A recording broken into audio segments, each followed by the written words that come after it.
राम राम। स्वागत है आप सभी का आपके अपने परिवार में। प्यारे साथियों, हिंदी व्याकरण की क्लास अपनी ये रहेगी जो सभी प्रतियोगी परीक्षाओं के लिए उपयोगी रहेगी। चाहे बात करें CET mains, SSC, GD, HTET या तमाम सभी प्रतियोगी परीक्षाओं के लिए आपकी ये क्लास बहुत उपयोगी सिद्ध होगी। ज़्यादा सारी बातें ना करते हुए कम समय में और बेहतरीन पाठ्य सामग्री जो आपकी परीक्षा में प्रश्न पूछता है। प्यारे साथियों, मीठी मीठी बातें करने से परीक्षा पास नहीं होगी। परीक्षा पास होगी आपको बेहतरीन कंटेंट उपलब्ध करवाकर आपकी परीक्षा में हेल्प होते हुए। आज की क्लास को शुरू करते हैं। सीईटी मेंस एचटेट के लिए क्लास रहेगी आपकी, और ये क्लास बिल्कुल निःशुल्क रहेगी, क्योंकि निःशुल्क शिक्षा मुहिम उन सभी साथियों के लिए जो कंटेंट पढ़ना चाहते हैं और ज़्यादा बकवास नहीं करना चाहते हैं। तो आपका स्वागत है हमारे अपने इस परिवार में। तो आज का पहला प्रश्न आपकी स्क्रीन पर है। शुरू से पढ़ेंगे बिल्कुल जीरो से। हिंदी शब्द किस भाषा का शब्द है?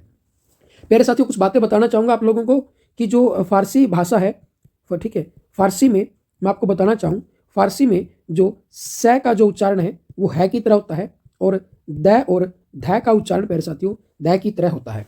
तो प्यारे साथियों, अगर बात की जाए जो ये सिंधु शब्द से बना है, ठीक है, हिंदू, अर्थात प्यारे साथियों सिंधु से शब्द बनता है क्या? हिंदू। और हिंदू शब्द से बात की जाए, जो हिंदू शब्द है प्यारे साथियों, उन लोगों को क्या कहा जाता है?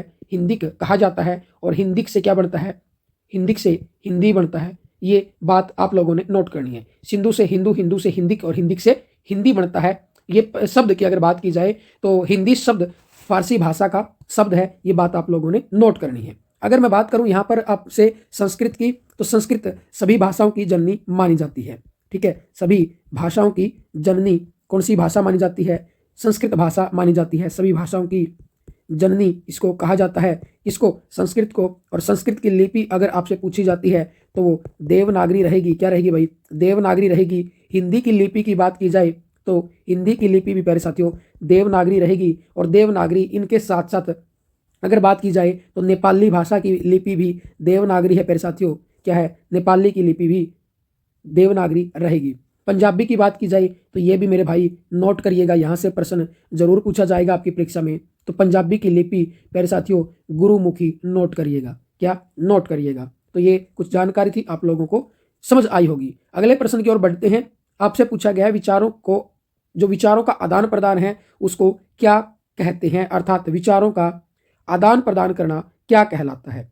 प्यारे साथियों, जो विचारों का आदान प्रदान करना संप्रेषण कहलाता है। और भाषा की अगर बात की जाए, ठीक है, किसकी बात?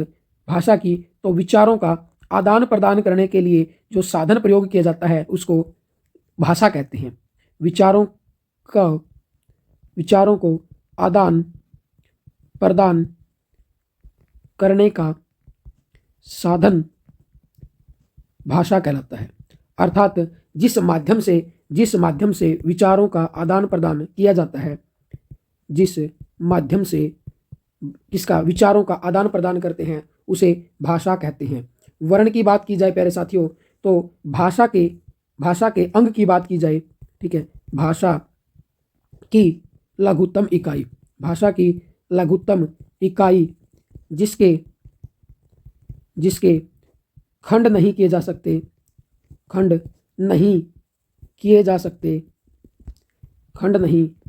सकते उसको क्या कहते हैं प्यारे साथियों? उसको वर्ण कहते हैं भाई। क्या कहते हैं? वर्ण कहते हैं।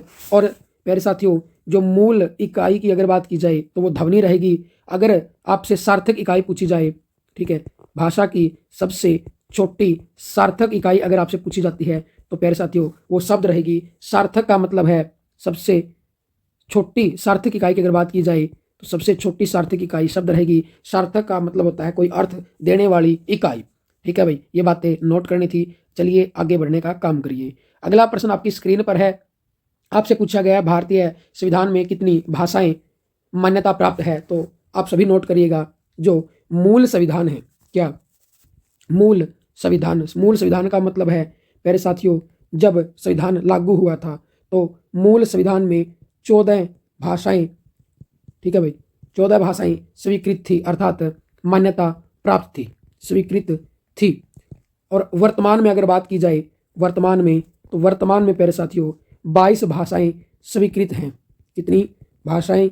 22 भाषाएं। कौन कौन सी है? अगर मैं बात करूं, सबसे पहले हिंदी, संस्कृत, पंजाबी, गुजराती, मराठी, उर्दू, ओडिया, असमिया, बांग्ला, मणिपुरी, कोंकणी, नेपाली, सिंधी, कश्मीरी, तमिल और तेलुगु की बात की जाए, उसके साथ साथ कन्नड़, मलयालम, बोडो, डोंगरी और मैथिली और संथाली, ये 22 भाषाएं स्वीकृत हैं संविधान में।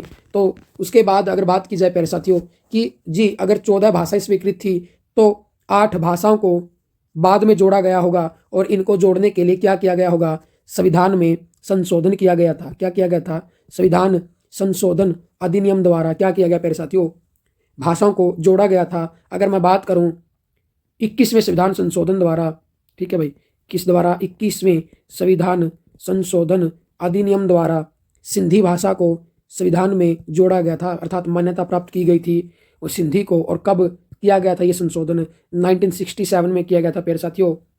और अगर बात की जाए, ठीक है भाई, किसकी रहे, जो 21 के बाद अगर बात की जाए 71वें संविधान संशोधन अधिनियम द्वारा, 71वें संविधान संशोधन अधिनियम द्वारा, आप सभी ध्यान रखिएगा, आप याद रखिएगा, नमक, नमक का मतलब है प्यारे साथियों नेपाली, क्या है? नेपाली, मैं से मणिपुरी, मैं से मणिपुरी और कैसे कोंकणी, क्या? कोंकणी, ये 3 भाषाएं इनको मान्यता दी गई। कब? 1992 में। और प्यारे साथियों बोडो, डोंगरी, मैथिली और संथाली को बात की जाए तो 2003 में 92वें संविधान संशोधन अधिनियम द्वारा जोड़ा गया था।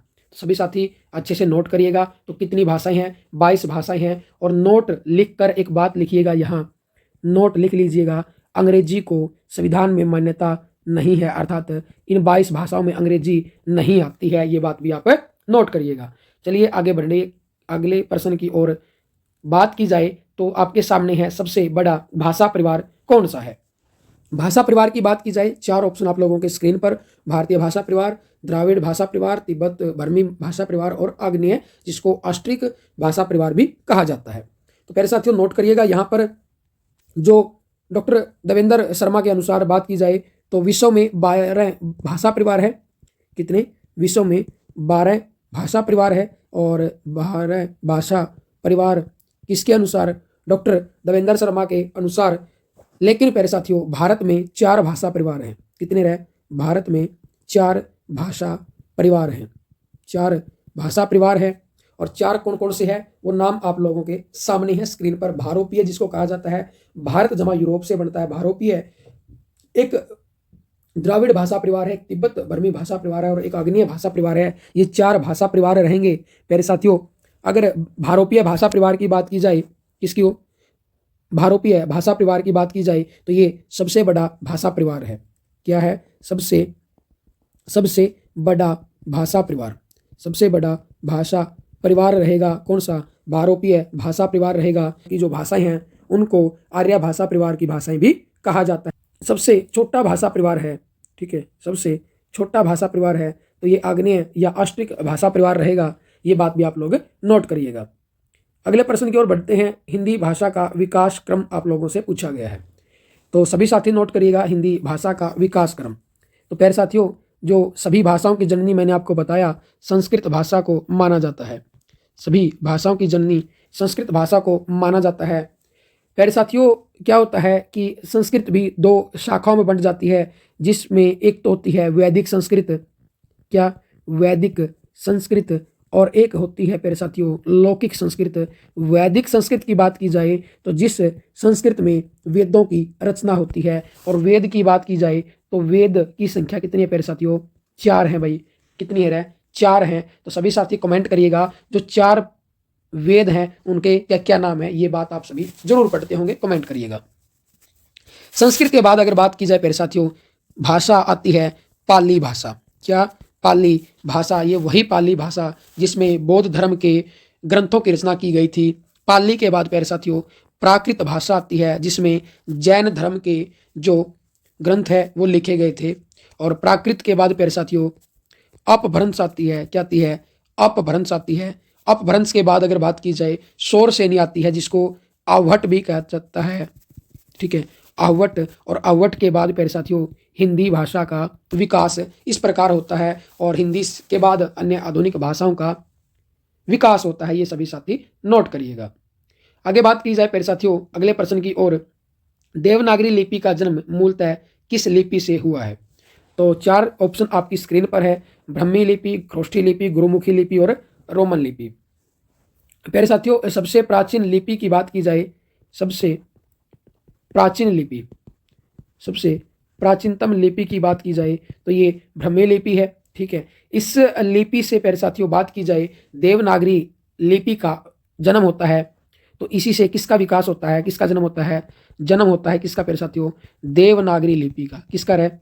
देवनागरी लिपि का जन्म इसी से होता है। इस देवनागरी लिपि में कौन कौन सी भाषाएं लिखी जाती है, तो ये बात भी नोट करिएगा। तो इसमें संस्कृत, हिंदी, नेपाली, मराठी, ठीक है भाई, ये भाषाएं हैं जो इसमें लिखी जाती है, देवनागरी लिपि में लिखी जाती है।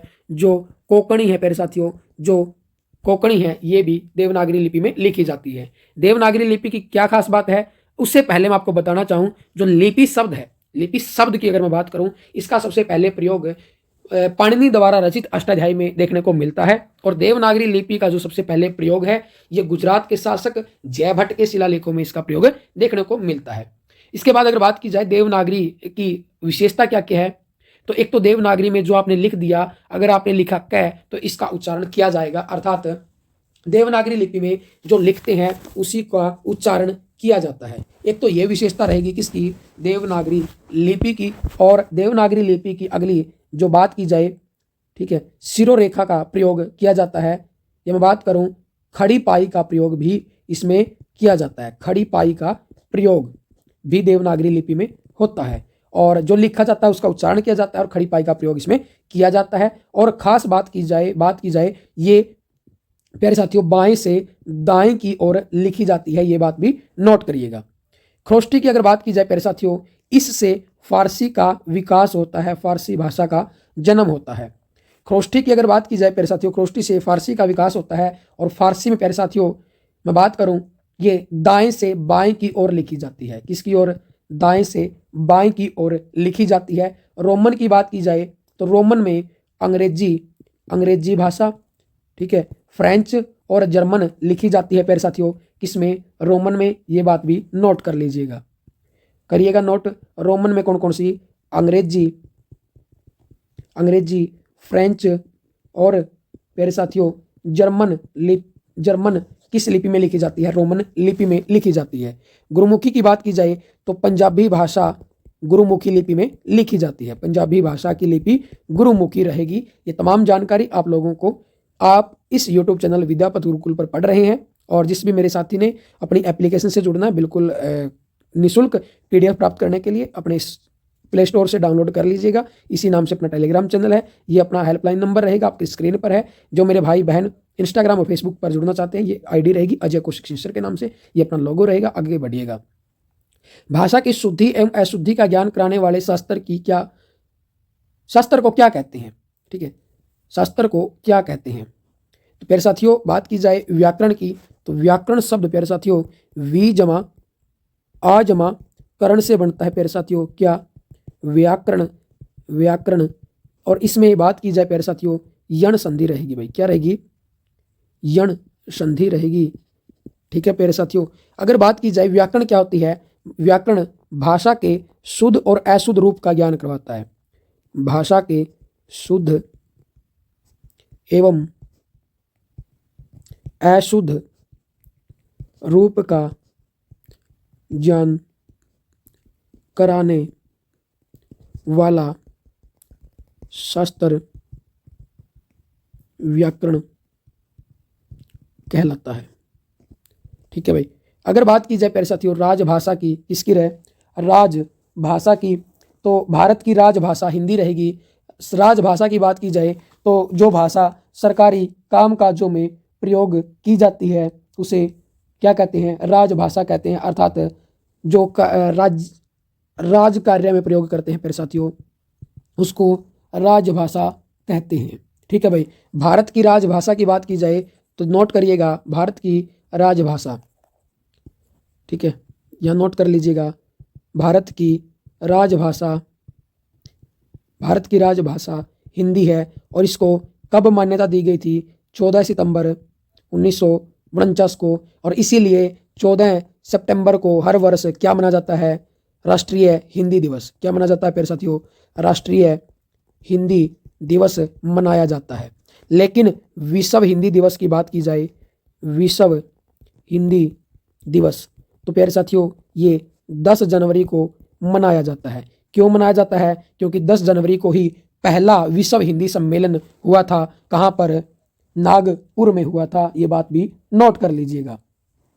आगे बात की जाए प्यारे साथियों व्याकरण की, तो ये व्याकरण के ज्ञाता को व्याकरण कहा जाता है, व्याकरण कहा जाता है। ये बात भी नोट कर लीजिएगा।